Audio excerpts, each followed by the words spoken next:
할렐루야. 우리 기도하겠습니다. 사랑하시는 하나님, 우리는 다 주께 속한 자들입니다. 주님이 우리의 삶에 우뚝 서시며 홀로 영광을 받으시며 성령님께서 우리에게 말씀하시는 대로 사는 성도들입니다. 저희들이 함께 모여서 예배할 때 우리 주님 말씀하여 주시옵소서. 저는 귀를 열 뿐만 아니라 우리의 마음을 열어 하나님의 말씀이 그러한가 받기를 원하오며 그 말씀대로 저희들이 순종하며 살기를 원합니다. 감사드리고 예수님의 이름으로 기도합니다. 아멘. 오늘 성경에 있는 본문은 요한복음 21장, 우리가 요한의 아들 시몬아 내가 나를 사랑하느냐라고 하는 그 본문의 말씀인데, 본문을 여러분들이 전부 잘 아시니까 여러분들이 성경을 이제 펴시고 그 말씀을 따라가면 좋겠습니다. 우리가 교회를 다니면서 성경을 읽으면서 쓸데없는 깊은 걱정을 하는 게 있어요. 그게 뭐냐면, 왜 성경은 복음서는 4권일까? 한 권만 주시면 되지 왜 복음서가 4권이나 주어졌을까라고 하는 것을 아마 지나가면서도 한 번쯤은 여러분들은 이제 생각해 보셨을 거라고 생각을 하는데, 제일 바보 같은 것이 성경의 4권을 하나로 묶어서 예수님의 그 행적을 태어나서 언제나 무슨 사건은 누가복음에서 따오고 이런 것들을 쭉 연결시키는 거예요. 안 맞아요. 아무리 맞춰도요. 자, 산상수훈은 예수님께서 마태복음 5장부터 7장은 산상수훈이라고 그랬죠. 누가복음에 보면은 평지설교를 해요. 평지설교. 그러면 예수님께서 그 말씀을 산에서 하셨어요? 평지에서 하셨어요? 복음서에 보면은, 공간복음에 보면은 예수님의 성전 청소를 예수님의 사역에 말미하시거든요. 요한복음을 보면 사역 시작하자마자 2장에 나와요. 그 성전 청소가 나와요. 그럼 예수님은 성전 청소를 갖다가 예수님의 공생의 사역 초기에 했을까요? 마지막에 했을까요? 안 맞아요. 그러니까 고민하지 마시고 안 맞는다라고 생각하시면 돼. 그러면 왜 성경이 틀렸느냐? 제가 이렇게 이제 말씀을 드릴게요. 산상수훈 같은 경우에는 굉장히 중요한 말씀이에요. 여러분들, 저도 이제 청년 때부터 이제 목사님의 아직 신학교 가기 전에 목사님의 설교를 되게 열심히 들었었거든요. 그래서 성경책에다가 내용은 기억은 안 나는데 마태복음 5장 1800 제가 1800년대 사람은 아니고요. 1900 예를 들면은 82년 뭐 12월 24일 이렇게 써놨어요. 이렇게. 그리고 열심히 노트도 하고, 그래서 저희 목사님이 설교를 참 잘하시는 분이었기 때문에 열심히 성경을 많이 이제 배웠는데, 이제 하다가 보면은요, 어느 날 한 7년쯤 지나갖고 성경을 딱 펼치는데, 이거 7년 전에 했던 거네? 근데 우리 목사님은 7년마다 로테이션 하네, 설교가. 뭐 이렇게 이제, 그때는 제가 너무 뜨거운 사람이었기 때문에 그런 생각은 안 했지만은, 흔히 교회에서 우리 성도들이 이제 그런 생각을, 내용은 하나도 몰라. 7년 전에 한 설교 내용은 하나도 몰라요. 반복하면 안 되나요? 다시 한번 우리가 새롭게 주신 은혜를 따라서 하면 안 되나요? 여러분, 왜 성경을 1년에 적어도 한 번씩은 읽으려고 해요? 한 번 읽으면 됐지. 읽을 때마다 그때 주시는 은혜가 다르잖아요. 그러니까 우리가 그것을 통해서 우리가 새롭게 은혜를 누리듯이, 여러분들 내용이 7년 전에 했었던 설교 내용 여러분들이 다 기억하시면 목사님이 하면 안 되지. 근데 그냥 요 본문만 딱 했고 날짜만 써놨어. 이런 식으로 우리가 이제 신앙생활은 안 된다는 거겠죠. 제가 무슨 말씀을 드리고 싶으냐면, 산상수훈을 산에서 하셨을까 평지에서 했을까라고 생각을 했을 때 가만히 생각해 보세요. 예수님의 공생의 기간 동안에 하나님 나라 백성의 삶의 기본적인 가장 중추적인 연결점인 구약의 모든 성경을 압축한 가르침인 산상수훈의 내용, 아니면 평지설교의 내용을 공생의 기간 동안에 한 번만 했을까요? 예수님이 이 땅에 오셔서 세상에서 천국 복음을 전하시고 병자들을 고치시고 그리고 전도하셨잖아요. 그죠? 제자들을 삼으시고 물론요. 그런데 가시는 곳마다 예수님이 가지고 오신 하나님 나라 삶의 원리에 대해서 가시는 곳마다 말씀했을 거 아니에요. 근데 우리의 전제 속에는 한 번만 했을 것이라는 전제 때문에 고민에 빠지는 거예요. 그렇지 않습니다. 가는 곳마다. 그런데 마태는 어느 날 산에서 했었던 그 산상수훈의 내용을 가지고, 그러니까는 내용도 조금 다르잖아요. 산상수훈에서 설교했었을 때 그 내용을 성경에 기록을 하고 있는 것이고, 누가는 평지에서 했었던, 그건 누가복음 6장의 17절부터 되게 짧아요. 그렇게 짧지만은 그 내용은 비슷해요. 왜냐하면 이것이 하나님 나라 백성의 삶의 기본적인 원리이기 때문에 가는 곳마다 했는데, 그것을 저자에 따라서 여러분들 자기의 복음을 진술하기 위해서 그렇게 다를 수가 있다라고 하는 거예요. 그래서 하나님께서 갑자기 눈 감으라 그래서 눈을 감았더니 김써, 그래서 김쓰고 동써, 동쓰고 일써, 일썼더니 김동일이 됐어. 이렇게 성경에 쓰여진 게 아니잖아요. 인간 저자가 또 하나님의 성령께서 인도하심으로 자기 나름대로 예수 그리스도의 위대한 사건과 이 비밀을 올바로 전하고 싶어서, 그래서 나름대로 열심히, 그래서 누가복음에 보면은 많은 사람들이 예수의 행적에 대해서 글을 썼으나 이 모든 것을 자세히 미루어 살핀 나도 기록을 한다라고 기록 목적을 그렇게 써놨잖아요. 그렇기 때문에 왜 이렇게 다른가? 그리고 성경을 그런 행적들을 초기냐 말기냐 그냥 쫙 이렇게 연대기적으로 그렇게 하는 무모한 시도를 할 필요가 없다. 그건 잘못된 것이다라고 하는 것입니다. 마태복음, 마가복음 이제 한 가지만 더 말씀을 드리면, 제가 이제 그런 이야기들을 종종 하는데, 여러분 제주도 가서 한라산을 보잖아요. 한라산이 제주도의 명산이잖아요. 우리나라의 명산이고 제일 남한에서 높은 산인데, 자, 제주도에서 한라산을, 제주시에서 한라산을 쫙 보니까 한라산이 쫙 펼쳐져 있어요. 서귀포에서 한라산을 보니까 한라산이 쫙 퍼져 있어요. 성산포에서 한라산을 보니까 또 한라산이 다 보이죠. 모슬포에서 한라산을 보면 또 어떻게 해요? 한라산이 쫙 보이잖아요. 그죠? 자, 어느 한라산이 진짜예요? 이게 뭘 보여주는 거예요? 한라산의 진면목은 모든 방향에서 보는 것을 통해서 우리가 한라산의 진면목을 깨달을 수 있는 거예요.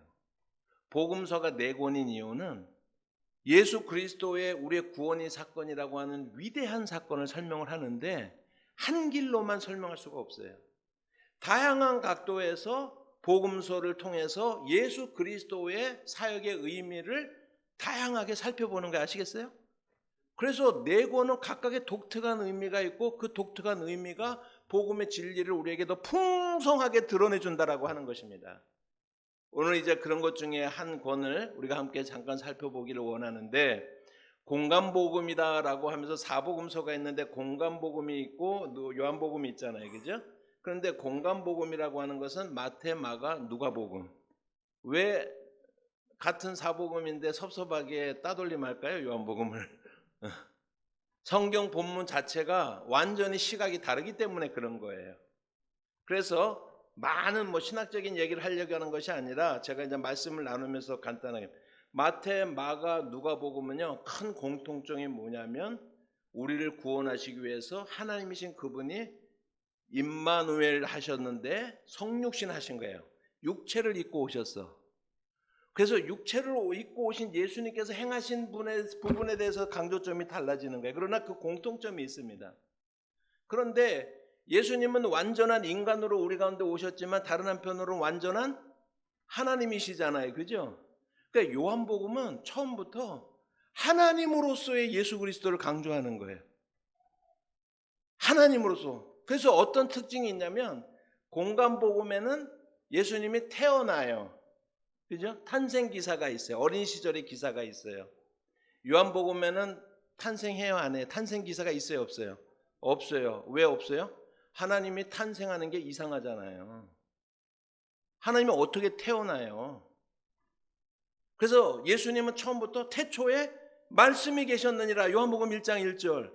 그분이 하나님과 삼위일체 하나님께서 성부 하나님과 태초 이전부터 영원토록 영원전에 함께 계셨고, 그분이 창조의 세계에 참여하셨으며, 그 하나님이 이제 우리 인간들을, 죄악 가운데 빠진 인간들을 구원하시기 위해서 오신 사건이다라고 하는, 그래서 여전히 그분은 참 하나님이세요.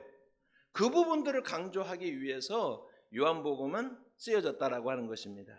대전제가, 근데 이게 틀리고 이게 맞는 게 아니잖아요. 이게 합쳐져야 복음이 분명하게 드러나는 거예요. 복음의 진실이 분명하게 드러난다라고 하는 것입니다. 이해를 하셨죠? 여러분, 요한복음 본문의 21장은 오늘 이제 읽은 21장은 우리가 이제 부록이다라고 얘기를 해요. 부록. 그래서 그러면 이제 요한복음, 제가 한 가지 그 전에 이제 우리가 공부했으니까 여쭤볼게요.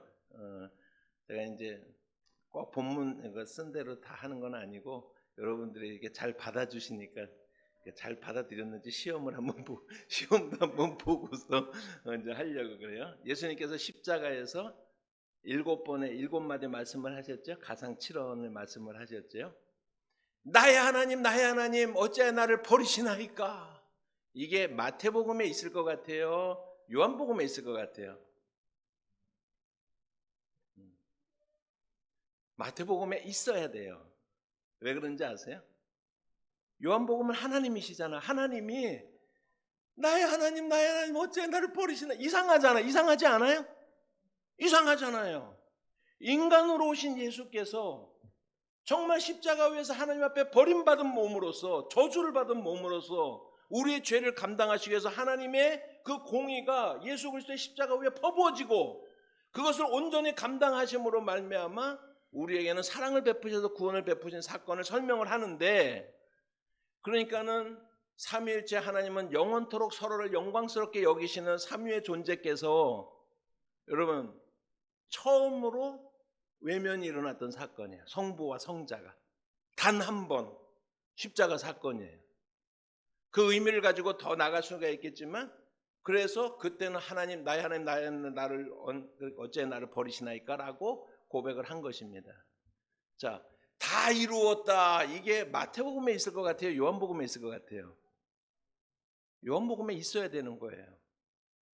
하나님의 구원의 계획을 이제 다 이루셨어요. 하나님이세요. 다 이루셨어요. 아시겠어요? 그러니까 이 신학적인 큰 흐름, 신학이라고 할 것도 없이 성경의 큰 이름을 딱 이해를 하고 나면 그 본문이 왜 거기에 있어야 되는지가 우리가 어느 정도 알 수 있는 아주 좋은 예라고 할 수가 있습니다. 그래서 누가복음은 1장이 서론이라고 그래요, 우리가요. 그래서 하나님으로 오신 예수, 빛으로 오신 예수, 그렇게 이제 그 부분을 이제 담고 있게, 그래서 그러니 서론, 오신 예수님이 누구신가. 그리고 2장부터 12장을 우리가 뭐라고 얘기하냐면 표적의 책이다라고 얘기를 해요. 표적의 책. 그 다음에 13장부터 20장까지를 영광의 책이다라고 얘기를 해요. 그리고 21장을 이제 부록이라고, 오늘 본문은 이제 21장을 할 거예요. 그러면 왜 이렇게, 그러니까 요한복음 끝났네요. 뭐가 있어요? 1장은 서론, 2장부터 12장은 표적의 책, 13장부터 20장은 영광의 책, 21장은 부록이에요. 자, 1장은 우리가 뭐 말을 지금 하면 안 되고요. 거기로 들어가면 2장부터 12장까지 보면 예수님이 수많은 병 고치고, 여러분 우리 교회 신앙생활 할 때 여러분들이 병 고침 받으러 교회 다니세요? 근데 왜 그렇게 누가 뭘 봤다, 뭐 누가 뭐 고친다 그러면은 왜 거기에 막 몰려다니죠? 제가 묻고 싶은 게 있어요. 병에서 고침을 받았어요. 그러면 안 죽어요, 그 사람은요? 다시 죽잖아요, 결국에는요. 그러니까 병 고치기 위해서 예수님 오신 게 아니에요. 예수님이 오시는 것은 마태복음으로 보면은 5번의 가르침이 딱 있어요. 마태복음 5장부터 7장에 있고 10장에 있고 13장, 18장, 24장, 25장에 5번의 가르침이 모여 있어, 마태복음에는요. 그리고 그 사이사이마다 기적사건을 일으켜요. 마태는 뭐를 얘기하고 싶냐면, 그래서 마태복음 이제 7장, 8장이 끝나고 나면은 9장에 가면은 10가지의 기적사건들이 딱 모여 있어요. 이렇게. 그게 뭐냐면요, 예수님의 가르침은 하나님의 가르치심이기 때문에 그 가르침이 서기관들과 바리새인들과 같지 않아요. 그래서 그 말씀만 들어도 그 권위가 느껴지고 그것이 믿어져요. 그런데 우리 인간은 연약하잖아요. 그래서 그 말씀을 들었는데 그 예수님이 기적사건들을 일으키시는 거야. 그러니까 병자를 고치기 위해서 이 땅에 오신 게 진짜 목적이 아니라 죄인된 우리를 구원으로 불러내시기 위해서 하나님 나라의 원리를 가르치시고 나서 병자를 고치실 때 이 말씀이 더 믿어지는 거야. 의도가 뭔지 아시겠어요? 병자 고치는 게 목적이 아니라 병자를 고치시는 사건들을 통해서 예수님의 가르침이 더 확실하게 믿어지는 거예요. 그래서 마태복음에 보면 구조가 그렇게 돼 있다고요. 요한복음 같은 경우에는 첫 번째 7개의 표적이다라고 얘기하는 것은 뭐를 얘기하는 거냐면 성경에 일곱 개의 기적 사건이 나타나요. 요한복음에 2장부터 12장에는요. 여러분 잘 알죠? 가나의 혼인잔치 아시죠? 왕의 신하의 아들을 고치시고 베데스다에서 38년 된 병자를 고치시죠. 오병이어 사건을 일으키시고 물 위를 걸어가시고 소경의 눈을 뜨셔 요한복음의 9장에 보면 그리고 마지막에 나타나는 게 나사로를 살리시는 거예요. 죽은 자를 살리시는 거예요. 7개만 딱 기록하고 있어요. 요한복음에는. 그런데 그 7개가 다 하나님 나라에 관한 거예요. 그래서 왜 표적이라고 그러냐면 성경에서 기적이라는 용어와 표적이라는 용어가 다른데 그게 다른 이유가 뭐냐면 기적 자체가 목적이 아니라 기적 사건을 통해서 예수님이 진짜 하시고 싶은 하늘의 이야기가 있어. 그러니까 이 기적 사건은 뭘 얘기하는 거야? 하늘의 이야기를 표적하는 거예요. 그래서 표적의 책이다라고 얘기해요. 다 제가 설명할 수가 없지만 예를 들면 가나의 혼인잔치. 여러분 예수님은 자기 때가 되지도 않았는데 어머니가 말씀하니까 순종하잖아요. 그러니까 어머니 말씀에 순종하면 자다가 떡 먹을 일이 생겨. 이렇게 적용을 한단 말이에요. 그리고 거기 보면은 종들에게 마리아가 그렇게 얘기하죠. 가서 예수가 하라는 대로 해라. 여러분 우리의 신앙생활에서 예수가 하라는 대로 하면 아파트 2채 삽니다. 이렇게 우리가 나가잖아요. 되게 그렇게 나간다고요. 그리고 예수님이 그 포도주가 더 맛있잖아요. 예수님이 주는 복이 참된 복이다. 이렇게 하면서 이제 정리를 하면서 나가는데 가장 과격하지 않고 온유하게 말하면 꽝이에요. 가장 온유하게 말하면 꽝이에요. 그렇게 보면 안 된다는 거예요. 성경이 그런 얘기 하려고 하고 싶은 게 아니에요. 이 사건의 진짜는 뭘 말하냐면 예수님은 하나님 나라 운동을 하기 위해서 이 땅에 오셨는데 그런데 세상에 사는 사람들에게 이 사람들은 아직 복음이 뭔지 한 번도 들어본 적도 없는 사람들이에요. 예수님의 공생애가 시작되고 있어요 지금요. 그런데 예수님은 당신이 불러오신 하나님의 나라에 대한 모든 속성을 아시죠, 그죠? 그런데 사람들에게 설명할 길이 없어요. 옛날에 청호식품이라고 있어요. 남자에게 참 좋은데 설명할 길이 없네. 이런 게 있어요. 그래서 제가 근데 청호식품이 이 함량을 속이다가 망해버렸어. 그래서 제가 진짜요 너무 안타까운데 그래서 요즘은 청호식품이 뭔지도 모르는 사람들이 있는데 그 회사가 번성했어야 저도 막 부흥회를 다닐 텐데 그 회사가 망하는 바람에 나 농담이지만 자 무슨 얘기하고 싶으냐면요. 예수님이 하나님의 나라가 우리 모두에게 필요한데 참 좋은데 설명할 길이 없어요. 이 땅의 물질과 보여지는 3차원적 세계 속에 우리가 겨우 4차원 정도 생각하면서 살아가는 사람들에게는 여러분 하나님의 나라를 설명할 길이 없어. 그래서 이 하나님 나라가 얼마나 좋은지를 설명하는데 그것을 가나의 혼인잔치를 통해서 설명하는 거예요. 그 1세기 예수 그리스도께서 사역을 시작하던 날 얼마나 가난하고 얼마나 못 살고 더군다나 식민지였던 그러한 상태에 놓여 있는 사람들이 1세기의 팔레스타인의 현실 아닙니까? 그런데 그 사람들에게 그나마 울음이나 슬픔이나 부족함이 없고 그나마 기쁨과 감사와 풍성함과 춤과 즐거움 이런 것들이 있는 시간이 있어요. 그 시간이 뭐예요? 혼인잔치. 결혼식 때만큼은 사람들이 오늘날도 마찬가지예요. 모든 걱정 근심 다 내려놓고 결혼식만큼은 기쁨으로 참여하잖아요. 예수님이 하시고 싶은 말씀은 내가 가져오는 하나님의 나라가 설명할 길은 없는데 말하자면 혼인잔치 같은 거예요. 사람들이 그림이 그려지죠? 혼인잔치 같은 거예요. 그런데 결정적으로 포도주가 부족해. 그 포도주를 예수가 채우세요. 한마디로 말하면 내가 가지고 오는 하나님의 나라는 기본적으로 혼인잔치와 같은데 혼인잔치보다 더 풍성한 것이야.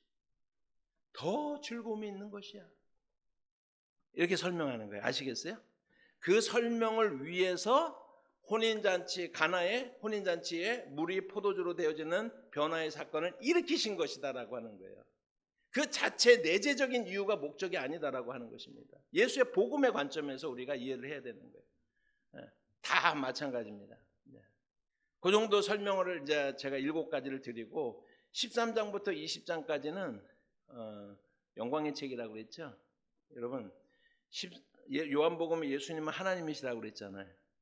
하나님이 십자가 앞에서요, 찌질찌질 뭐 그냥 막 그냥 할 수 있으면 이 잔을 내게서 물리시면서 이러면 하나님이 그러시면 좀 이상해요, 안 이상해요? 이상하잖아요. 그래서 이 마지막 일주일의 그 행적을 그 13장부터 담고 있거든요. 아버지께로 갈 때가 된 줄 알고 자기 제자들을 사랑하실 때 끝까지 사랑하시느냐, 제자들의 발을 씻겨주시고, 그리고 우리에게 기도하라, 성령을 부어주겠다, 대제사장이 기도를 하시고 십자가를 향해서 가시는 거잖아요. 그런데 그 과정에서 그냥 사건으로서 십자가의 죽으심에 대해서 얘기하지만은 신학적 의미로서는요, 십자가 말을 쓰지 않고 인자가 영광을 입을 때가 되었도다라고 얘기하는 거예요. 하나님인 그분은 우리를 위해서 영광을 입기 위해서 십자가의 하나님의 성부 하나님의 뜻에 순종해서 영광을 입기 위해서 당당하게 십자가를 향해서 나아가는 그 모습을 보여주고 있는 거예요. 그래서 그 책을 뭐라고 그래요? 영광의 책이다 라고 얘기하는 거예요. 영광의 책이다. 자, 그게 이제 20장까지 그렇게 이제 끝납니다. 요한복음 20장 30절부터 31절 말씀 한번 읽어보시겠습니다. 자, 여기 제가 20장 30절부터 31절까지 말씀 같이 한번 읽어볼까요? 예수께서 제자들 앞에서 이 책에 기록되지 아니한 다른 표적도 많이 행하셨으나 오직 이것을 기록함은 너희로 예수께서 하나님의 아들 그리스도이심을 믿게 하려 하며 또 너희로 믿고 그 이름을 힘입어 생명을 얻게 하려 함이니라. 많은 기적 중에서 내가 이것을 기록하고 요한이 다 쓰고 나서요, 기록 목적을 딱 썼어요. 기록 목적을 딱 썼죠. 그러니까 끝났어. 내가 이 책을 왜 썼느냐? 기록 목적을 딱 해서 끝났습니다. 그러니까는 21장은 필요 있어요, 없어요? 없어도 요한의 복음을 전하는 데는 아무 지장이 없어요. 요한이 전하고자 했던 예수 그리스도의 복음을 전하는 데는 아무 지장이 없다라고 하는 것입니다. 그런데 실제로는 21장이 있죠? 21장 25절을 한번 읽어보십시다. 21장 25절.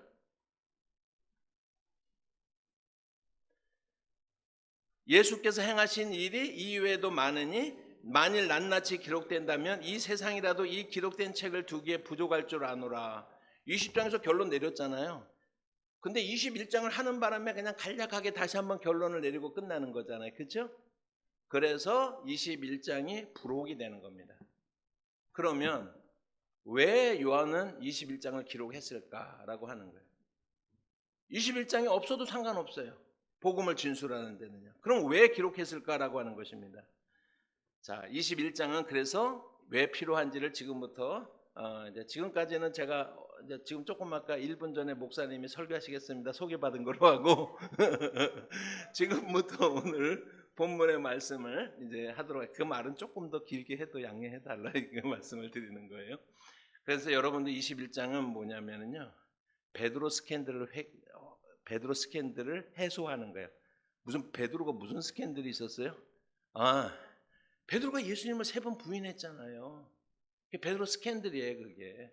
그 베드로 스캔들을 정리해 주시는 거예요. 그래서 다시 베드로를 회복시키는 거예요. 자, 그 21장이 없다고 생각합시다. 사도행전 2장에 성령 강림 사건이 있었어요. 그래가지고 성령 강림이 있었을 때 사람들이 혼란스러워했잖아요. 술 취했나 무슨 이게 무슨 현상이냐 사람들이 혼란스러워했죠, 그죠? 그때 베드로가 2장에 보면 쓱 앞에 나가갖고 여러분 조용, 내가 설명해줄게.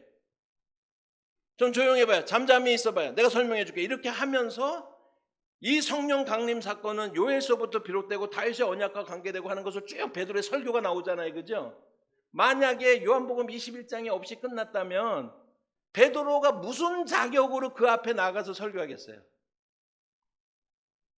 너도 예수님 3번 부인하고 끝난 네가 뭘 한다고 이렇게 되는 거 아니겠어요? 왜 21장이 있는지 아시겠어요? 베드로 스캔들을 극복시키고 베드로를 다시 한번 회복시키시기 위해서 요한복음 21장은 있는 것이다. 그래서 제자들과 모든 사람들이 초대교회의 베드로의 영적인 권위를 다시 인정하는 거예요. 요한복음 21장 때문에 아시겠죠? 그래서 이제 부록이라고 하는 그 내용이 무엇인가 하는 것을 여러분들에게 말씀을 드리는 것입니다. 요한복음 21장에서 예수님은 베드로를 직접 용서하시고 회복시키시는 거예요. 세 번 묻잖아요. 왜 세 번 물어요? 이거 어려운 거 아니에요. 세 번 부인했기 때문에 세 번 물으시는 거예요. 너무 복잡하게 계산하지 않아도 완전히 베드로를 회복시키기 위한 그런 사건이고, 그래서 요한복음 21장은 베드로 한 사람에게 완전한 초점을 맞추시는 거예요. 이 전체 그림을 우리가 생각하면서 이 말씀을 우리가 보도록 하겠습니다. 베드로와 도마와 나다나엘과 그리고 야고보와 요한과 이름이 알려지지 않은 그런 두 명의 제자가 함께 그 디베라 바닷가에서 고기를 잡으러 갔어요. 고기를 잡으러 갔습니다. 그래서 배에 오르는데 이 사람들이 밤새껏 고기를 잡았는데, 근데 잡았어요? 못 잡았어요? 새벽이 될 때까지 한 마리도 고기를 잡지 못했습니다. 우리 성경에 요한복음 21장 3절부터 6절까지 한번 여기 앞에 보시고 뭐 본문을 보시든지 한번 읽어보시기 바랍니다. 같이 읽어볼게요. 21장 3절부터 6절까지 말씀입니다. 네, 날이 새어갈 때 그거 아닌가? 네, 4절부터군요. 자, 그거 읽어보시겠습니다. 날이 새어갈 때에 예수께서 바닷가에 서셨으니 제자들이 예수인 줄 알지 못하는지라. 예수께서 이르시되 얘들아 너희에게 고기가 있느냐 대답하되 없나이다. 이르시되 그물을 배 오른편에 던지라 그리하면 잡으리라 하시니 이에 던졌더니 물고기가 많아 그물을 들 수가 없더라 라고 얘기했어요. 11절의 말씀을 보면 그때 잡은 물고기 개수가 모나미 볼펜이야. 몇 마리야? 153마리. 그 모나미 볼펜에 253마리. 그냥 모나미 볼펜이 그때 나온 거예요. 그래서 그런데 그물은 찢어지지 않았다라고 얘기를 하고 있습니다. 제가 묻고 싶은 것은 성경을 좀 읽어본 사람들이라면 이 장면이 익숙해야 돼요. 어디선가 본 거예요. 데자뷰라고 그러죠. 기시감이라고 얘기하는 거예요. 어디서 본 사건인데 라고 하고 우리가 깨달아야 되는 것입니다. 바로 누가복음 5장의 겟세마네서의 사건입니다. 누가복음 5장 4절부터 6절까지의 말씀 우리 한번 같이 읽어보시겠습니다. 함께 읽습니다. 시작. 말씀을 마치시고 시몬에게 이르시되 깊은 데로 가서 그물을 내려 고기를 잡으라. 시몬이 대답하여 이르되 선생님 우리들이 밤이 새도록 수고하였으되 잡은 것이 없지만은 말씀에 의지하여 내가 그물을 내리리다 하고 그렇게 하니 고기를 잡은 것이 심히 많아 그물이 찢어지니라 라고 얘기했어요. 이 사건을 경험하고 베드로는 자기가 죄인인 것을 고백을 합니다. 그리고 예수님께서 마태복음으로 보면은 나를 따라오너라 내가 너를 사람을 낚는 어부가 되게 하리라. 제자를 삼으셔서 첫사랑을 받고 예수님의 제자로 출발하는 사건이에요. 이 사건이. 그죠? 그런데요. 여러분 그리고 난 다음에 베드로의 행적은 대단히 화려하고 정말 엄청난 믿음을 보여주지 않습니까? 중간중간에만 주는 그리스도시요 살아계신 하나님의 아들이십니다 그러면 기독교 역사상 가장 중요한 신앙 고백을 한 사람도 베드로였어요. 여러분 잘 아시다시피요. 요한복음 18장에 보면 예수님께서 잡히실 때 칼을 가지고 대제사장의 그 종의 말고의 귀를 팍 잘라버리잖아요. 그죠? 그 정도 결기를 보여줄 수 있는 사람이 어디 있어요? 그 정도 결기를.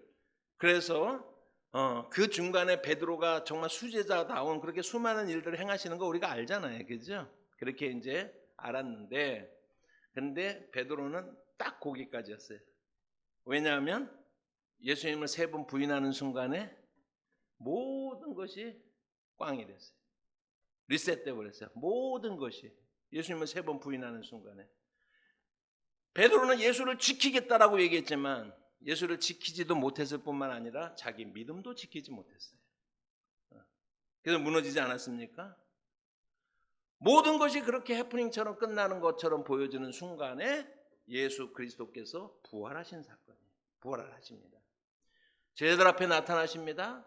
오늘 본문에 보니 제자들 앞에 3번째 나타나시니라 라고 이렇게 말씀을 하고 있습니다. 그 장소는 디베랴 바닷가에 나타나셨습니다. 자, 예수님의 입장에서 한번 보십시다. 베드로가 실패로 끝났지만 예수님에게 베드로는 여전히 소중한 존재예요. 예수님은 베드로를 통해서 초대교회를 시작하시고자 하는 계획을 접은 적이 없으세요. 베드로는 무참하게 실패했지만은 그래서 요한복음 21장에 뭐라고요? 베드로를 회복시키는데, 그런데 우리가 생각해 봅시다. 제자들 12명 쫙 불러놓고요. 한 명은 빠졌으니까 11명 불러놓고요. 여쭈셔! 차려!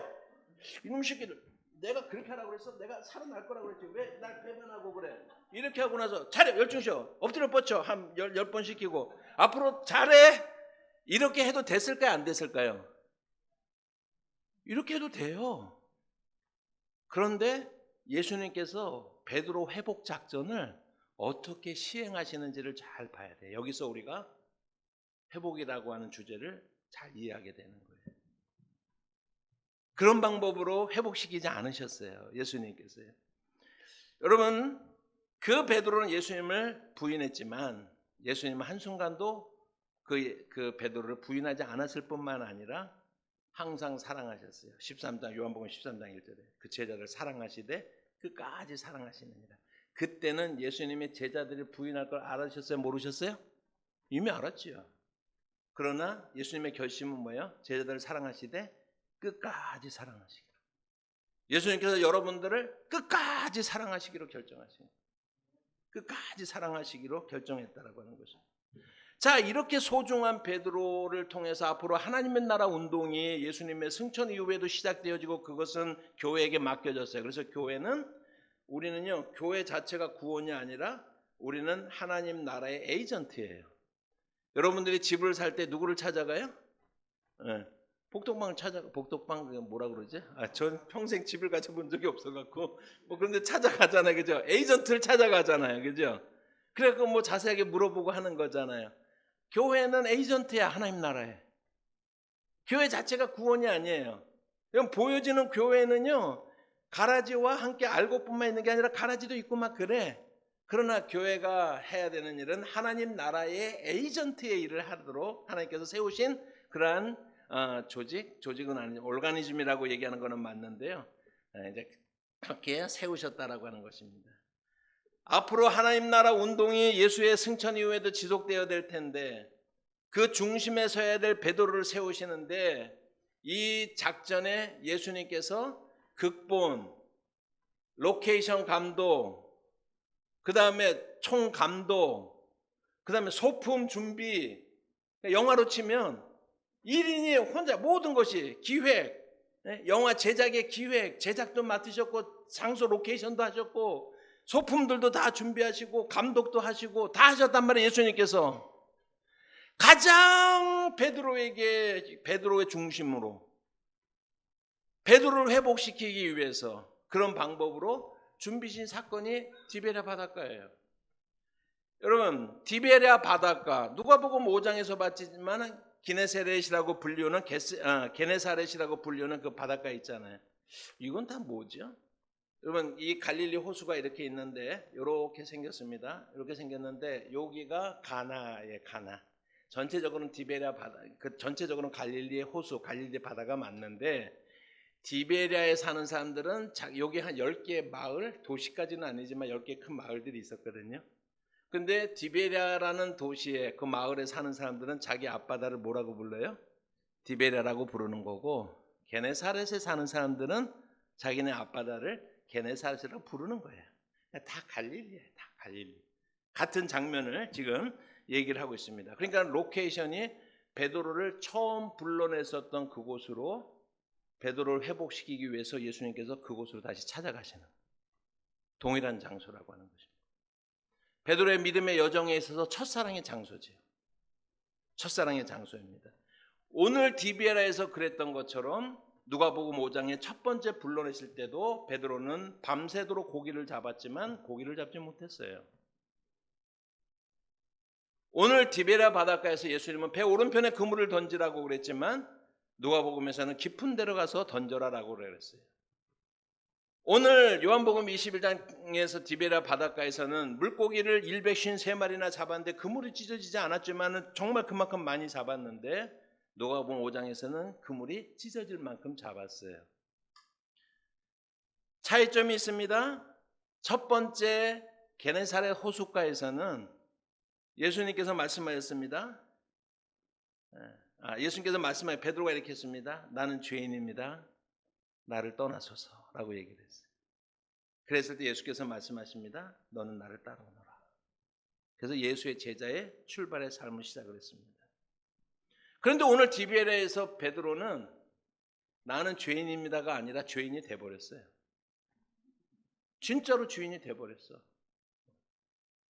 그 차이점을 여러분들이 아셔야 된다라고 하는 것입니다. 게네사라 호수에서 그리고 오늘 디베라 바닷가에서 베드로에게 일어난 이 놀랍게 일치되어지는 두 사건을 통해서 이것이 우연이다라고 말하기가 얼마나 어려운지를 얘기를 하고 있는 거예요. 제가 말하고 싶은 것은 하나님 예수님의 섭리와 의도에 의한 것이다. 예수님의 섭리와 의도에 의한 것이다라고. 다시 한번 말씀드리지만 이날의 장소, 식탁, 메뉴, 분위기 이 모든 것들을 예수님께서 세밀하게 준비하셨다라고 하는 것입니다. 요한복음 21장의 사건 이후에 베드로에게 요한복음은 어떤 의미가 있었을까? 얘기했을 때 영어 단어에 그런 단어는 없지만은 soul place. 우리가 이제 soulmate라고 그러잖아. 그런 말은 있잖아요. 영어 단어에 soulmate가 있어요. 그래서 어릴 적부터 특히 여학생들이 그런 것 같은데 이거 초등학교 때 만났는데 어떻게 중학교, 고등학교까지 같이 친구가 되는데 둘이는요 말할 필요도 없고 사이 죽죽 짱짱 맞고 그냥 그러니까 결혼해갖고 남편 흉보고 욕하는 것도 다 통일하고 막 그러면서 같이 인생을 살아가. 그런 사람들을 뭐라 그래요 우리가? soulmate라고 그러잖아요. soulfood라고 하는 말이 있어요. soulfood. 영혼의 음식이야. 한국 사람들에게는 그 소울푸드가 뭐냐면 죽이야, 죽. 옛날에 우리가 아팠을 때 우리 부모님이 우리한테 뭐 어떻게 해주셨어요? 죽을 써주셨잖아요. 죽. 소울푸드예요. 미국 사람들한테는 그게 제가 미국에서 25년 살다가 왔기 때문에 미국 사람들에게는 그게 뭐냐면은요 닭고기 수프예요. 그래서 한 20년 뭐 10몇 년쯤 전에 무슨 뭐 내 영혼의 닭고기 수프 뭐 이런 책들 많이 있잖아요. 치킨 수프를 말하는데 그래서 그 사람들은 아프면 엄마가 닭고기 수프를 만들어 가지고 회복을 시켜주려고 그랬어요. 그래서 그것을 소울푸드라고 얘기해요. 그래서 내 영혼의 닭고기 수프라고 하는 종류의 책이 얼마나 많이 나왔었어요. 치킨 수프에 관한 이야기들이 그런 것입니다. 그런데 이 말은 제가 만들어낸 말이지만 베드로에게 갈릴리는 어떤 거예요? 소울 플레이스예요. 내가 처음 예수님을 따르기로 결심했던 그 장소. 내가 무참하게 실패하고 엎드려져 있어가지고 나는 아무것도 주장할 수 없는 그러한 아노미적인 그런 상황에 빠져 있을 때 다시 한번 그곳에서 나를 불러내셔서 나를 회복시킨 그 장소로서의 디베랴, 그 갈릴리, 소울 플레이스라고 하는 것입니다. 사랑하는 성도 여러분, 우리에게는 소울 플레이스가 있어야 돼요. 20년 전에 내가 뜨겁게 은혜 받고 그렇게 열정적으로 새벽부터 해가지고 모든 것을 교회에다 바치면서 그렇게 살았던 것을 이야기하시는 분들 치고 오늘 현재 그렇게 살지 못하는 분들이 많은 것 같아요. 그래서 추억을 가지고 살아요.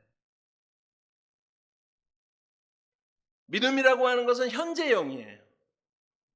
오늘 이 순간에 우리가 그러기 위해서 우리에게 필요한 것이 뭐냐면 소울 플레이스가 있어야 된다. 우리 주사랑교회가 여기 이제 예배당 옮겨서 이제 몇 주 안 된 것으로 제가 이제 알고 있는데 여기서 우리가 예배를 드리는데 이 예배당 이 장소가 여러분 우리에게 소울 플레이스가 되기를 주님의 이름으로 축복합니다. 정말로 이곳에서 우리가 다시 한번 우리의 영혼이 회복되어지고 우리의 영적인 실패를 딛고 일어나서 우리를 버리지 않고 회복시키시는 그 주님의 사랑이 우리 한 사람 한 사람의 마음 속에 우리가 심어져서 그 사랑으로 인해서 회복이 일어나고 우리가 하나님 나라의 좋은 에이전트로서 예수 그리스도의 나라를 우리가 다시 한번 세상 가운데 전할 수 있는 그러기 위해서는 내 영혼이 먼저 회복이 일어나야 된다. 디베랴 바닷가가 필요한 것입니다. 이 장소가 우리의 디베랴 바닷가가 되어지기를 주님의 이름으로 축복합니다. 여러분 오늘 예배를 드리는 이곳이 요한복음 21장에서 말하는 디베랴 바닷가가 되기를 다시 한번 축복드립니다. 요한복음 21장 5절과 6절 말씀을 같이 한번 읽겠습니다. 5절과 6절 말씀 같이 한번 읽습니다. 시작. 예수께서 이르시되 얘들아 너희에게 고기가 있느냐 대답하되 없나이다. 이르시되 그물을 배 오른편에 던지라 그리하면 잡으리라 하시니 이에 던졌더니 물고기가 많아 그물을 들 수 없더라 라고 얘기했어요. 우리가 이미 살펴봤지만 7명이 밤새도록 고기를 잡았는데 잡지 못해서 그쪽에 그 육지에 서 있는 어떤 존재가 그렇게 말을 합니다. 얘들아, 고기가 있느냐라고 얘기하는 거예요. 고기가 있느냐라고 얘기하는 것입니다. 그런데 이 말씀이 원문이 되게 재미있어요. 우리식으로 말하면 뭐로 되어 있냐면요, 부정의문이라 그러는데 어때? 고기 없지? 이거예요. 예. 고기가 있느냐가 아니고 이 원문이 그렇게 되어 있는 거예요. 영어로 하면은 Friends, haven't you any fish? 뭐 고기 있어? 없지? 이 반응이 우리 가운데 필요한 거예요. 그게 뭐냐면은요, 그 질문이 뭐예요? 어때? 나 없이 너희들끼리 해보니까 되냐? 여러분 신앙생활 하는데 예수 없이 신앙생활 한다고 여러분들이 다녀보니까는 돼요? 안 돼요? 안 되는 거예요. 얘들아, 고기 없지? 우리가 적어도 신앙생활 한다고 하면서 여전히 우리의 생각과 우리의 경험이나 우리의 그 어떤 방법들에 사로잡혀 있는 것이 아니라 우리가 그렇게도 해봤잖아요. 그랬을 때 우리의 고백에 뭐가 돼야 돼요? 네, 주님이 안 계시니까 안 됩니다. 오늘 시간 주님 없으니까 안 되겠어요. 이 고백이 오늘 예배 참석한 여러분들의 고백이 되어지기를 주님의 이름으로 축복합니다. 우리가 한번 그 결심을 이렇게 한번 따라해 보시기 바랍니다. 네, 예수님, 주님 없이는 안 되겠습니다. 믿습니까? 네, 진짜로 주님 없이는 안 되겠습니다 라고 고백할 수 있기를 바랍니다. 주님이 얼마나 세심하게 배려하면서 그 상황을 통제하시고 이끌어 가시는지라고 하는 것을 우리가 보지 않습니까? 그런데 사실은요, 이 회복의 과정은, 이거 회복은요, 여러분 예수님의 회복의 계획의 2단계예요. 2단계. 1단계가 있어요. 자, 요한복음 13장 1절에 뭐라고 그랬어요? 예수께서 자기 아버지께로 가실 때가 가까운 줄 아시고 자기 제자를 사랑하시되 뭐라고 그랬어요? 끝까지 사랑하시기로 결심했잖아요. 그리고 베드로의 부인 사건이 있었잖아요. 그렇기 때문에 이 모든 계획 속에서 베드로를 회복시키는 계획을 예수님께서 가지고 계시는데 첫 번째 단계가 있었다라고 하는 것입니다. 누가복음 22장에 보시면 54절 이하에 예수님께서 잡히시죠. 가야바 법정으로 끌려가시죠. 그래도 그나마 누가 따라가요? 베드로가 멀찍이서 따라가잖아요. 그래서 가야바 법정에 갔는데 그 안에까지 들어가잖아요. 그죠? 근데 그 앞에까지는 가면 못 가겠고 겹불 쬐는데 군불 떼는데 거기 가서 이렇게 불 쬐고 있잖아요. 지금요. 다 아시잖아요. 이게 불 쬐고 있습니다. 너도 나사렛 땅이지? 아니라고. 아이, 너 맞는데 뭐냐? 아니라고. 마지막 세 번째는 예수를 저주하며 모른다라고 했다라고 하는 그 장면. 그러니까 베드로는 그때까지 뭐가 문제냐면요, 하기는 해. 네, 마무리를 잘 못해요. 마무리를 잘 못해. 네. 여러분 마태복음 몇 장이죠? 바다 위로 뛰어드는 장면 있죠? 요거는 시간에서 빼주세요. 원래 계획이 없던 거니까. 바다에서 뛰어들잖아요. 그죠? 그랬을 때 사람들이 우리가 뭐라 그래요? 예수님을 향해서 몇 발자국 걸어서 가다가 파도를 보고 무서워 빠져간지라 그랬죠. 그러면서 우리는요, 엄청나게 베드로를 뭐라고 그래요? 환경을 보지 말고 예수를 보고 가야지. 그렇게 막 얘기를 해요. 근데 제가 역설적인 질문을 좋아하거든요. 어디에 서서 그런 얘기를 해요? 배 안에서. 안전한 배 안에서. 지네들은 뛰어들지도 않으면서. 베드로만 뭐라 그래요? 역사상 물속에서 몇 발자국이라도 걸어본 사람이 누구예요?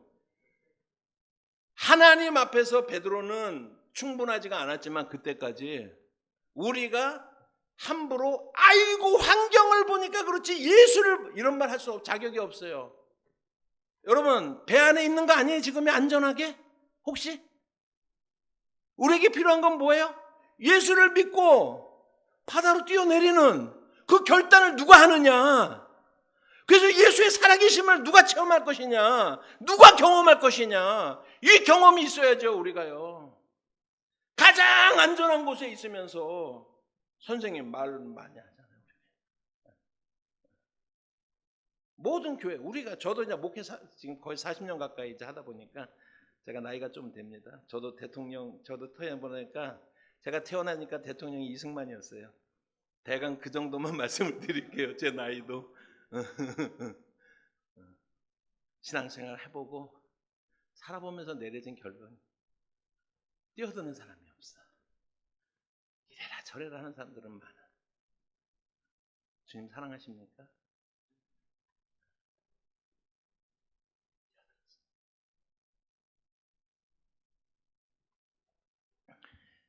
아무튼 그래서 베드로를 우리가 쉽게 막 이렇게 저렇게 하면 안 돼. 예수님도 안 그랬잖아요 지금요.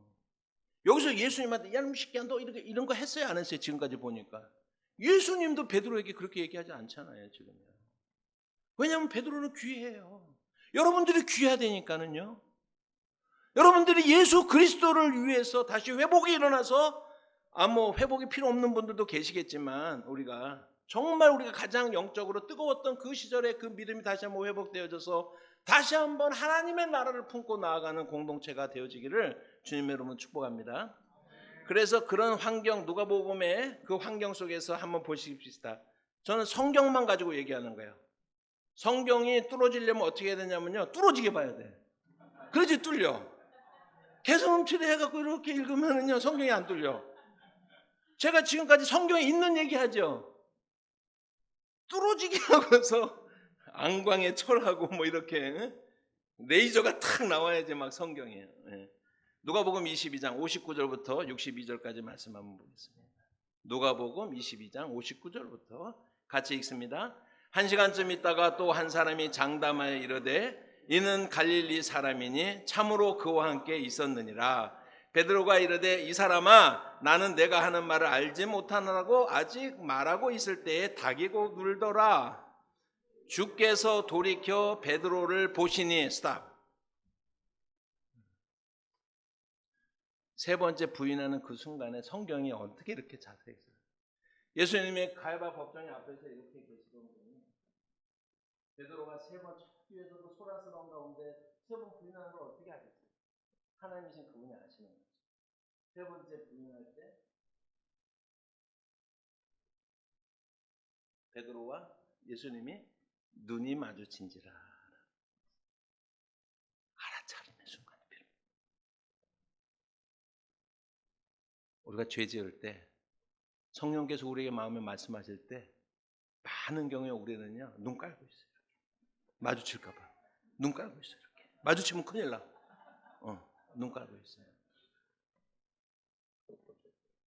예수께서 베드로와 때때로는 사람이요 소설책 한 권보다도 그 짧은 눈 마주침에 더 많은 이야기를 할 수가 있어요. 알아차림이 필요해요. 내 상태를. 우리는 주님의 눈과 마주쳐야 되는 그런 순간. 그래서 베드로가 나가서 어떻게 했어요? 심히 통곡하는 거예요. 자기의 한계를 고백하고 예수님을 세 번 부인하기 전에 자기가 그렇게 자신 있게 했었는데 후회스럽기도 하고 얼마나 많은 복합적인 감정이 들겠어요. 그 순간에 예수님이 뒤를 돌아서 베드로하고 눈이 마주쳤다는 거예요. 오늘 이 예배가 저하고 눈을 마주칠 필요는 없지만 예수 그리스도와 눈을 마주치는 이 시간이 되기를 축복합니다. 다시 한번 회복이 일어나야 됩니다. 해피는데 그분의 눈에 한없이 따뜻해.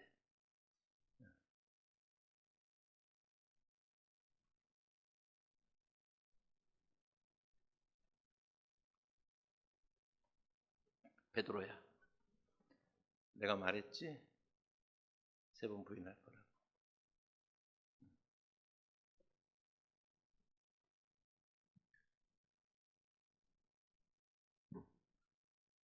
베드로가 제사장님의 집을 빠져나와 한없이 통곡하더라 라고 이렇게 합니다. 그래요, 맞아요. 우리는 이것뿐이 안 되는 놈들이에요. 우리는 베드로도 그 정도뿐이나 우리는 어땠겠어요? 그 정도 택도 없이 안 되는 사람들이다. 그래서 철저하게 영적인 파산을 경험하는 거예요. 베드로가 일단 완전히 파산해야 돼요, 여러분. 영적으로 완전히 파산해야 돼요. 우리가 조금이라도 틈을 남겨두면 안 돼요. 완전히 파산해야 된다라고 하는 거예요. 영적으로 그 경험이 우리에게 필요하다라고 하는 것입니다. 주님을 온전히 따르지 못하고 여전히 죄악하면, 구약 성경에 보면은 이스라엘 백성들이요 한 번도 하나님을 버린 적이 없어요. 항상 문제가 뭔지 아십니까? 이거는 디폴트라고 그러죠. 기본값으로 하나님을 안 믿는 건 아닌데 가나안에 사니까는 바알도 섬겨야 되고 이세벨도 섬겨야 되고 혼합주의가 문제예요. 여러분이 마음으로 예수를 버려본 적이 없잖아요. 그런데 문제가 뭔지 아세요? 예수 말고 또 뭐가 필요해. 또 많이 필요하다니까는요. 혼합주의가 문제되니까는요. 예수 한 분으로 족합니다라고 하는 고백이 다시 한번 필요하다고요. 그것을 구약 성경에서는 민족적 신앙의 부흥의 역사가 한 10번쯤 나타나는 거예요. 느헤미야라든지.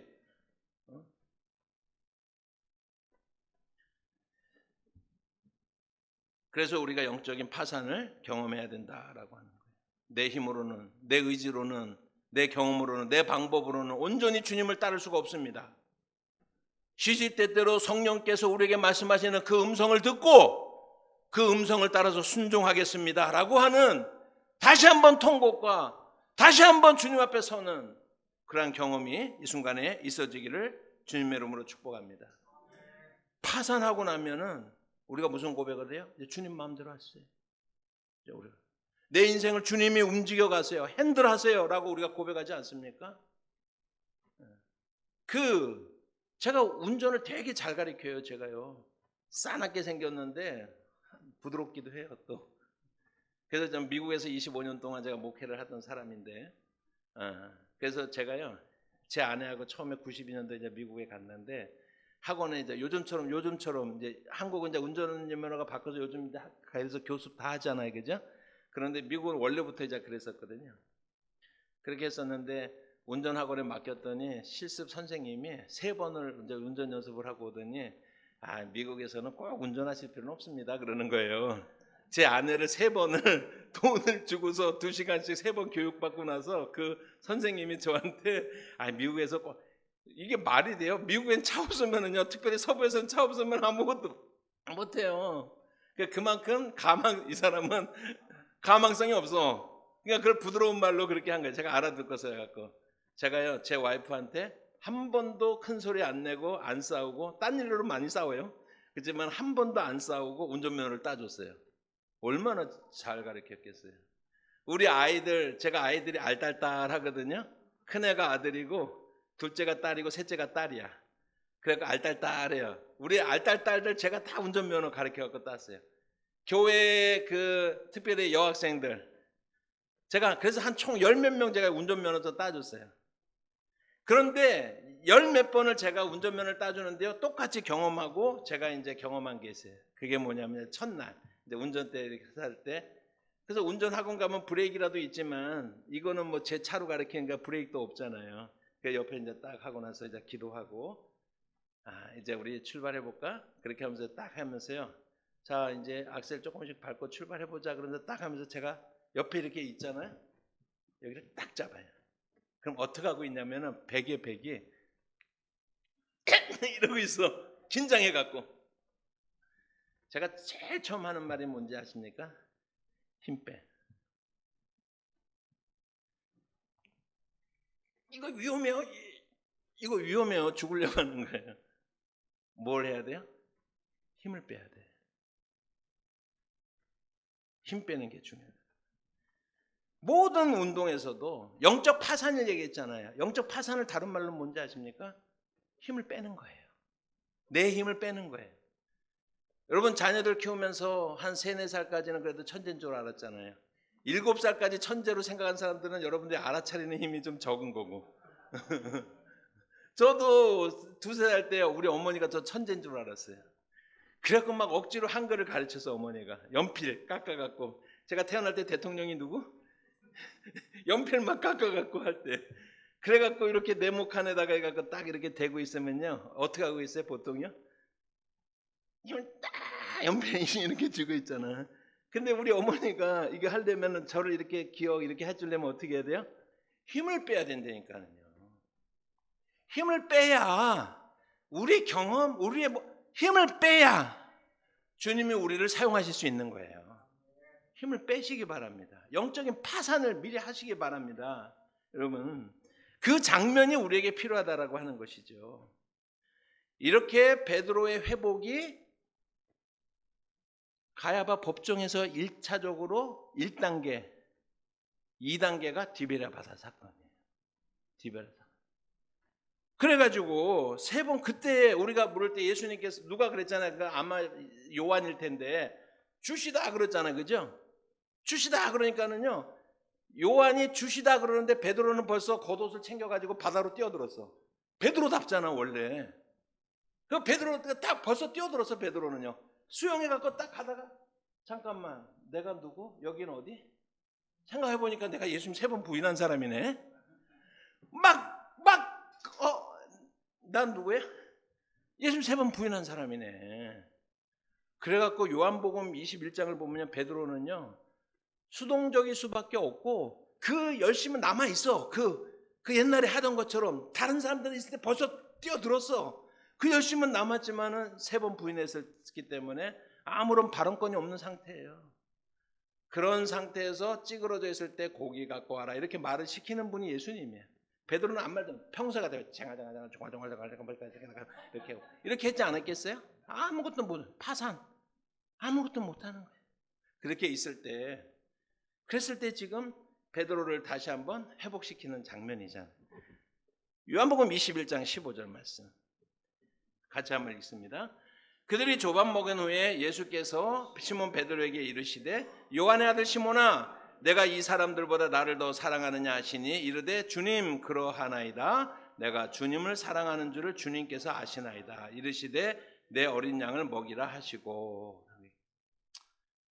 여러분 예수님이 베드로에게 3번 물으시잖아요. 그죠? 근데 여기에 대해서도 제가 할 말이 많지만은 간단하게만 이제 정리하는 단계로만 합니다. 첫 번째 질문만 잘 보시면 돼요. 내 양, 내 어린 양, 이런 거 이게 아니에요. 그냥 반복하지 않기 위해서 조금씩 변화를 준 것이지 아무 의미가 없어요. 첫 번째 질문이 가장 중요한 것입니다. 첫 번째 질문이 뭐예요? 요한의 아들 시몬아, 내가 이 사람들보다 나를 아니에요. 그거 아니에요. 뭐가 빠져 있어요? 성경을 뭐라 그랬어요? 뚫어지게 보라 그랬잖아요. 근데 지금 슬쩍 스쳤어 또 지금. 네. 요한의 아들 시몬아, 내가 이 사람들보다 나를 더가 있잖아요. 더가 있잖아요. Do you truly love me more than these? 그래서 그 these는요 사람일 수도 있고 사물일 수도 있어요. 이 예수님의 질문이 그동안의 베드로의 삶을 보여주는 거예요. 다른 사람들보다 예수님을 더 사랑하는 게 베드로야. 더 사랑하는 거예요. 나 말고 누가 있어요? 내가 주님을 지킬 거예요. 그러니까 베드로의 모든 삶의 행적이 주님을 더 사랑해야지 직성에 풀리는 사람이었다라고 하는 거예요. 더 사랑하는 사람이었어요. 그랬는데 지금 상황이 어땠습니까? 예수님께서 그걸 딱 물어요. 요한이 베드로가 평소같이 이런 질문 받았으면 뭐라고 대답했겠죠? 섭섭하네 예수님. 나 말고 지금 누구 생겼어요? 이게 원래 평상시에 베드로의 대답이어야 되잖아요. 그죠? 근데 여기서 이 디테일을 여러분들이 보시라고요. 요한의 아들 시몬아, 내가 이 사람들보다 나를 더 사랑하느냐라고 얘기했더니 베드로가 뭐라 그래요? 네, 제가 주님 사랑해요. 더가 빠졌죠? 대답에 더가 빠졌죠? 네, 제가 주님을 사랑합니다. 그것뿐만 아니라 내 입으로 내가 주님 사랑한다고 고백할 수도 없는 존재인 것을 압니다. 그렇지만은 제가 주님을 여전히 사랑하고 있다는 것은 주님이 아십니다. 주님이 아십니다. 이 순간이 베드로가 변하는 순간. 두 번째, 세 번째 질문에서는 할 필요가 없어요. 이미 베드로가 알고 있어요. 네, 주님이 하십니다. 교회에서도요. 제가 이제 우리 여기 시작해서 처음에 우리가 출범하니까 처음만 말씀드리면 교회에서도 우리가요. 어떤 사람들은요. 이렇게 걸어요. 이렇게. 그래서 교회마다 다 어느 교회든지 교회마다 방송국이 있어요. 저는 뭐 사장 그거 하나 경험상 그래요. 방송국이 있어요. 그래서 제가 뭔가가 교회에 전파하고 싶으면요. 그분에게 귀뜸만 해주면 돼. 그럼 그 다음 주에 쫙 퍼져. 막 그냥 그 다음 주에 딱 퍼져. 근데 그 사람은 딱 보잖아요. 되게 열심히 하고 부엌일도 열심히 하고 제일 어려운 일 열심히 하고 막 헌금도 막 열심히 내고 열심히 내요. 예. 그러면서 사람들이 하는 말이 있어요. 그래도 나는 뒤끝은 없잖아 그러잖아요. 그럼 제가 뭐라 그러는지 아세요? 뒤끝 있어도 되니까 그렇게 갖지 말라고 그래요. 때리잖아. 아프잖아. 옆에 있는 사람 아프잖아요. 함께 가야 돼. 함께. 내가 제일인 것처럼 할 필요 없어요. 베드로처럼. 내가 주님을 더 사랑합니다 할 필요가 없어요. 진짜로. 우리 이제 여러분 비가 온다라고 그러잖아요. 그러면은 it may rain 그래. it may rain. 그 얘기는 뭐예요? 비 올 확률 50%를 말할 때 영어로는 it may rain이라고 그래요. 비 올 확률이 90%를 말할 때 it must rain이라고 그래요. 그럼 must가 들어가면 90에서 95%예요. 비가 오잖아요. 비 올 확률 100%는 뭐냐면요. It's raining. must 뭐 may, should 이런 말 안 들어가요. It's raining. 내가 더 주님을 사랑한다는 사람이 주님을 더 사랑한 것이 아니라 어떤 날 교회가 어떤 사역적으로 여러분들의 시간이고 무엇이든 간에 그 사람 쑥 나타나는 거예요. 그냥요. 저분이 나타나는 거예요. 여러분 주님을 사랑해야 될 때 그냥 사랑하시면 돼요. 평상시에 내가 더 많이 내가 제일 내가 이런 거 할 필요 없어요. 이런 거 할 필요 없어요. 그냥 배 안에서 그렇게 떠들어봤자 소용이 없어요. 그냥 주님을 사랑하시면 됩니다. 그냥 주님을 사랑하세요. 성령께서 내게 말씀하시는 대로 주님을 사랑하는 여러분 되시기를 주님의 이름으로 축복합니다. 마지막으로 성경 한 구절만 읽고 마무리하겠습니다. 사사기 16장 삼손 이야기입니다. 사사기 16장 21절과 22절 잘 한번 보시고 같이 읽습니다. 시작. 블레셋 사람들이 그를 붙잡아 그의 눈을 빼고 끌고 가사에 내려가 노줄로 매고 그에게 옥에서 맷돌을 돌리게 하였더라. 그의 머리털이 밀린 후에 다시 자라기 시작하니라. 22절을 안 읽어 우리가. 여러분 삼손의 힘의 근원이 어디 있었어요? 머리털에 나시린이었잖아요. 머리털에 있었잖아요. 그걸 정말 끝까지 지키다가 들릴라의 말에 그냥 홀라당 넘어갔고 머리털이 그러고 나서 힘이 빠졌잖아요. 눈이 뽑힙니다. 맷돌을 갈게 해요. 수모를 주는 것이죠. 다곤 제사장에게 드려지는 그러한 그 제사장 그 사람들이 가장 많이 모였을 때 아마 신전에 제사 드리는 그런 장면일 것 같은데 여러분 삼손이 어떻게 했습니까? 거기 주변에 있는 사람에게 눈이 빠져 있으니까 이 성전에 그들의 이방 성전에 그런 기둥을 버틸 수 있는 곳으로 데려가 달라고 그랬고 주여 한 번만 나의 기도를 들으시다. 이거 장면 다 알죠, 그죠? 그리고 장엄하게 최후를 맞이하잖아요. 삼손의 스토리에서 삼손의 내러티브에서 가장 중요한 말씀이 저는 16장 22절이라고 생각을 해요. 무슨 이발 얘기예요, 주인공이? 저도 예배 오려고 이발하고 왔습니다만 그게 아니잖아요. 힘의 근원이 어디에 있어요? 머리털에 있잖아요. 그죠? 머리털이 밀렸어요. 하나님이 이놈 자식 버려요? 그게 아니고 머리털이 밀린 그 순간부터 머리털은 다시 자라기 시작하는 거예요. 우리의 실패 현장에서 하나님의 은혜는 다시 시작되는 거예요. 이미. 그게 베드로의 사건이에요. 부인했을 때 예수님이 돌아와서 돌아보셨잖아요. 실패한 그 순간에 하나님의 회복의 사건은 이미 시작되는 거예요. 아멘입니까? 오늘 우리가 정말 너무 저 오니까 너무 감사하고 여러분을 찬양하는 너무너무 저는 이제 은혜 받고 사실 좋은데 앞으로 우리 이곳에서 영적으로 정말 아름다운 일들이 일어났으면 좋겠고 정말 성숙하고 정말로 주님을 사랑하는 사람들 때때로 우리가 넘어지고 실패할지라도 머리털이 밀리운 후에 그 머리털이 다시 자라기 시작하니라. 베드로가 예수님을 3번 부인하는 그 순간에 돌아보신 예수님께서 티베라 바닷가에서 베드로를 회복시키는 것처럼 무엇을 하기 이전에 doing의 문제가 아니라 먼저 이곳에서 여러분들이 안식을 누리면서 회복이 일어나기를 바랍니다. being의 문제가 해결되기를 바랍니다. 그래서 주님을 100% 사랑, 어떻게 사랑하는 게 더 사랑하는 게 아니고 그냥 사랑하는 거예요. 그냥 사랑하는 거예요. 그런 아름다운 역사가 나타나기를 축복합니다. 기도하겠습니다. 사랑하시는 하나님 아버지, 주님께서 우리에게 주신 말씀을 우리의 마음에 새기며 나아가게 하여 주시옵소서. 하나님의 계획과 뜻 가운데 주 사랑교회를 이곳에 세우신 줄로 믿습니다. 이 지역에 또 예수 그리스도가 증거되어지고 오늘 말씀처럼 그 이전에 먼저 우리 영적으로 회복이 일어나서 우리의 생명보다도 무엇과도 바꿀 수 없는 예수 그리스도 그분을 따르겠습니다 하는 결단이 일어나게 하여 주시옵소서. 감사드리고 예수님의 이름으로 기도합니다.